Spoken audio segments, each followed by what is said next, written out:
Please don't forget subscribe to the channel and hit the bell to get notified of new daily videos. Okay, so I've been a lurker for ages, soaking up all your glorious Mills stories, but I never thought I'd actually have one of my own worthy of sharing. My Mill, Bernice, isn't a demon, but she's definitely a chronic boundary stomper. And last night, she pulled a stunt that pushed Austin, my DH, and me over the edge.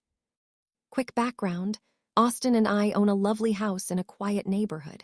We gave Bernice a spare key a couple of years ago, but it came with a very explicit condition: emergencies only. We're talking flood, fire, us being incapacitated. Not I'm bored and wanted to drop off a casserole.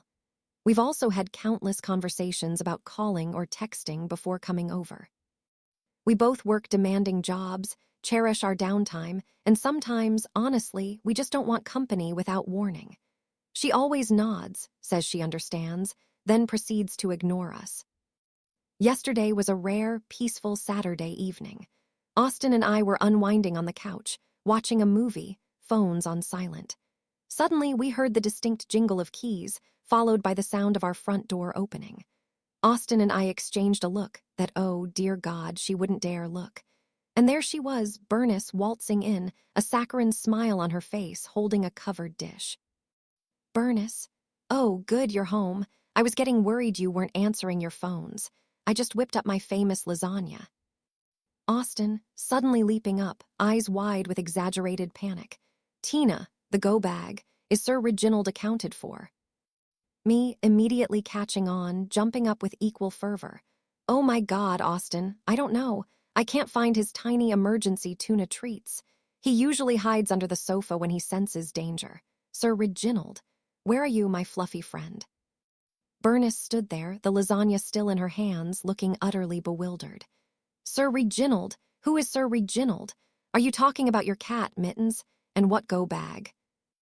Austin was now frantically patting down the couch cushions, knocking over decorative pillows. No, Mom, not Mittens. Sir Reginald, the rare, miniature indoor squirrel we rescued last year. He only comes out during extreme stress, and he's highly sensitive to unannounced intrusions. Oh, the humanity, my poor fluffy boy. I was tearing through the kitchen, yelping. The portable water bowl, the tiny reflective vest. He needs his emotional support acorn. Bernice, you startled him. This is a code red emergency. Bernice's face went from confused to annoyed, then to slightly fearful. She slowly lowered the lasagna. What is wrong with you two? There's no squirrel. You're being ridiculous. Austin, still searching, straightened up, his voice suddenly calm but dripping with ice. Mom, you just let yourself into our home with the emergency key, unannounced, because we didn't answer our phones. That means there must be an emergency, right? We're just demonstrating what a real emergency feels like when someone barges in. This is the level of chaos you've invited into our home. Now, please, help us find Sir Reginald. Bernice sputtered, her face turning red.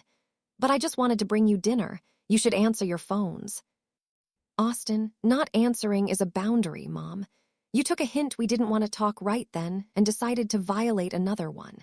And that key is for actual emergencies, not, I'm worried about unanswered calls. Bernice started to tear up. Your father won't stand for this. He'll hear how you're treating me. Austin just pulled out his phone. You think? He held it up, already dialing. A few rings then. Hey, Dad, you hearing this? He put it on speaker. Our FIL, Stephen, has the most wonderfully calm, authoritative voice. Stephen, Bernice, I've heard enough. Get home now. And give Austin that key back. You know the rules. Bernice looked utterly deflated, mortified that Stephen had heard the whole charade. She slammed the lasagna down on the table, threw the spare key onto the entry rug with a clatter, and marched out, slamming the door behind her. Austin just calmly walked over, picked up the key, and put it in a small dish on the entry table. I'm still reeling. It felt so good in the moment, but now I'm wondering, was this too much? Austin says absolutely not. She finally got the message. But I could use some external validation, Reddit. Am I an awful DIL? The community offered support. Readers universally supported Tina and Austin's innovative approach to setting boundaries, affirming that their Mills actions warranted such a dramatic response. Many advise them to hold firm, change the locks if necessary, and prioritize their peace, emphasizing that teaching consequences is crucial when verbal boundaries are repeatedly ignored.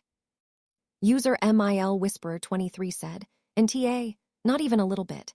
This is absolutely genius. You handled it perfectly. When people refuse to respect basic boundaries, sometimes you have to speak their language, and clearly, Bernice understands drama." The FIL backup was the cherry on top. Don't feel bad for a second.